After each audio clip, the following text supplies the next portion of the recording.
Alas 6:20 na sa kabuntagon. O karon sa mga detalye sa itong balitang international. Gisaway ni kanhi US President Joe Biden si US President Donald Trump nga nakadaot ang iyang pagdumala sa Social Security Administration. Bato ni Biden nga daghan ang kadaot nga nahimo ang kasamtangang administrasyon sunod lamang sa kagatos kaadlaw nga paglingkod niini.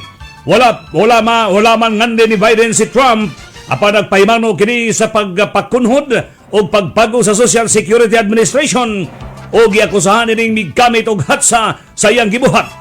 Nasarang nga dunay massive reorganization nga nahitabo sama sa pagpagkamay sa mga trabahante nga gipatuman ni Elon Musk o pag-utro sa polisiya nga nakaani og daghang pangutana.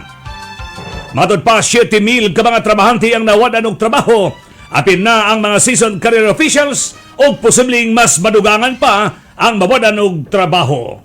For days, this new administration has done so much damage and so much destruction. It's kind of breathtaking it could happen that soon. They've taken a hatchet to the Social Security Administration. Si kanhi US President Joe Biden sa iyang pamahayag. Gitay-og sa 5.6 magnitude nga linog ang Hindu-Kush region sa Afghanistan kagahapong adlaw. Kini ang gitaho sa Mediterranean Seismological Center. Dugang pa nga anaa sa gilawumon nga 121 kilometers ang paglihok sa yuta. Nasayran nga ang Baglan City mao'y epicenter sa linog kan sa adunay 108 nga population niini.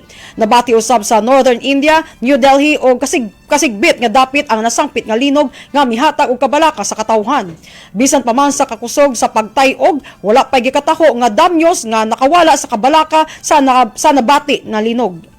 The quake occurred at a depth of 75 kilometers according to the National Center for Seismology, that's the NCS, and was strong enough to shake buildings and spark brief moments of panic across the capital region.